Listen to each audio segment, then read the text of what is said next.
The basics. Finishing. To complete this kitchen, the crown molding must be installed, base toe kick installed, shelves installed, all accessories installed, doors and drawers adjusted, and general touch-up completed. This kitchen will have the CM8 BLD, which is our builder version of wood standard crown. The step profile is designed to be the bottom edge of the molding. It can be mounted directly to the face of the cabinet when using a standard overlay door style. If a full overlay door style is used, the crown can still be nailed directly to the face frame, but all doors will have to be adjusted down to clear the molding. If the TLR8 or LR8 is used as light rail at the bottom of the wall cabinets, the crown will have to be raised to the top edge of the frame by using blocking attached to the top of the cabinet. The staggered wall cabinet above the range has crown on 3 sides. To return the crown on a finished end, a thin 1/4 inch by 11 1/4 inch solid wood filler will need to be used to fill the gap between the molding and the end panel of the cabinet. There are several ways to finish crown molding on the lower cabinets as it relates to the staggered upper. In some cases, a 90-degree return to the edge of the frame with a small block of filler to fill the void showing would be functional. However, this presents a problem when a full overlay door is used. The doors on the staggered cabinet will be closer to the crown return and when opened fully would hit the top point on the molding.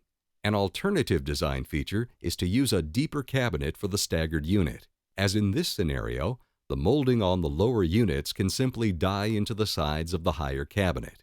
Since both styles of doors may be available to a particular customer, a 45-degree return is the proper, consistent way to return the molding.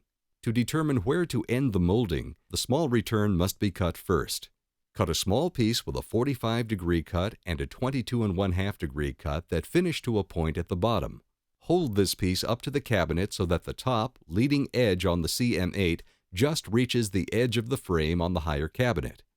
Mark the point on the bottom edge of the molding so that the return point can be measured on the lower runs. Next, cut a 22 1/2 degree at this point. To help create a cleaner joint, you can color the back edge of each cut with a stain marker. Be sure to use wood glue at all joints to ensure permanent alignment. You will want to cut a small filler block to cover any void that is left. Make sure that the block is not higher than the crown. It is important to keep your blade sharp and use an accurate saw to make clean, precise joints. This will cut down on the amount of putty needed. Be sure to putty all nail holes. Unlike this kitchen, some may have runs longer than 8 feet. Since all of our decorative moldings are 8 feet long, a scarf joint will be required. The proper way to accomplish this is to lap matching 22 1/2-degree cuts. You will want to use glue and short nails from behind. If a joint like this in a straight run is needed, be sure to examine all the moldings before cutting and pick the best color and grain match to use in this area. It is very important to securely block the back of the toe kick in the dead spaces where the toe kick meets at the angles. This is a very common service call item because the flooring installer will often push the toe kick back while installing tile or wood flooring. This is a very difficult problem to repair after the flooring is installed. Be sure to trim the BTK8 to proper lengths. Use adhesive caulking and pin nails to mount the toe kick area of the base cabinets. Nailing near the end panels will help prevent the nailer from bouncing, causing the nails not to set. If plastic TK caps are specified, they are installed with adhesive caulking or construction adhesive. Wood TK caps can be installed the same way and nailed with pin nails or wire nails. In some areas, trim may be needed to cover any gaps that are left at the wall. This is done with the UM8 BLD or scribe molding. Some markets or customers require full trim where the cabinets meet the walls.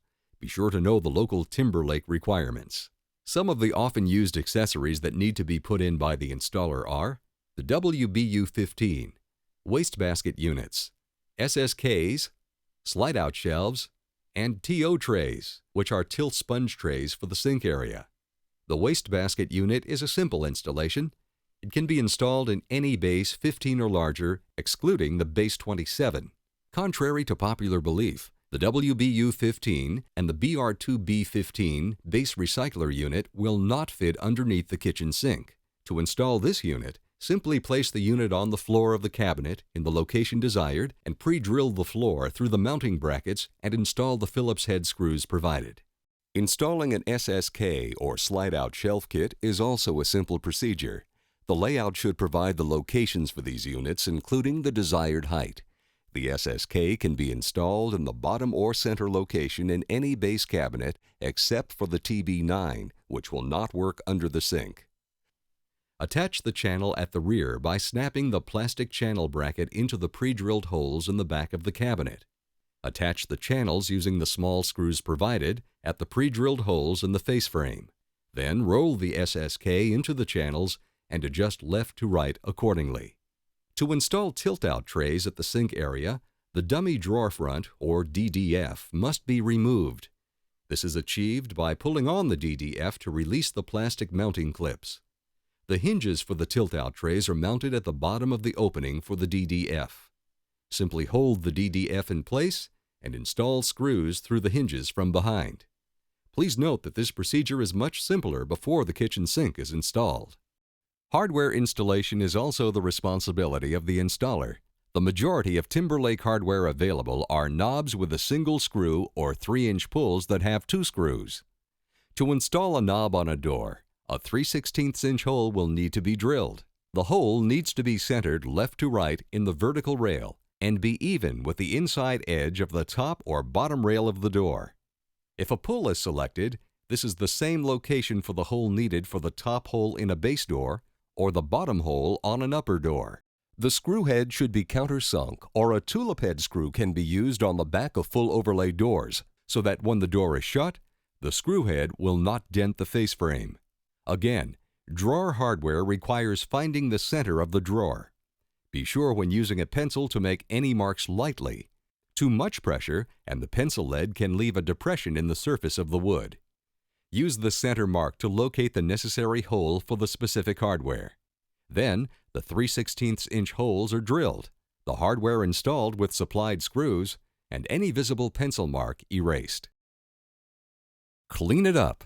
The installation does not end when all the cabinets and trim are installed. It is now time to complete the touch-up or punch-out. The doors and drawers need to be adjusted, nail holes puttied and filled, shelves installed, and all sawdust removed from the interior of the cabinets. The doors should be adjusted prior to adjusting the drawer fronts. The tops of all the doors should line up with each other. The tops of the doors on wall cabinets, such as range cabinets, should be level with the tops of the doors on the adjacent cabinets. It is important to focus on the top of wall cabinets for this reason. If the wall cabinet is by itself, then you can use the bottom as the gauge. This can be accomplished by loosening the hinge screws on the face frame and raising and lowering the door to the proper height. All hinge screws must be retightened securely in order to hold the door in the proper position. The same procedure applies to base cabinets. A straight edge, level, tape measure, or gauge of some kind can be used to establish the position of the doors. The drawers will now be adjusted to make sure that they operate smoothly, line up with the doors or other drawers, and have the proper reveal with regard to the face of the cabinet. If the drawer is crooked in the cabinet, it can be corrected by adjusting the guides to one side or the other. Please note that the tops are removed in this case for filming purposes, but do not need to be removed to adjust the drawers. Sometimes it may be necessary to reset the track or channel in order to get a proper fit. Now it's time to adjust the drawer fronts.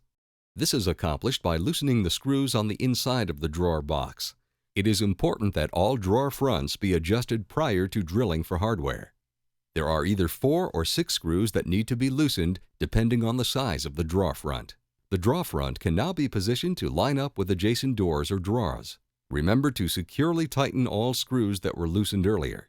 The installer should install all shelves and shelf supports prior to finishing the installation.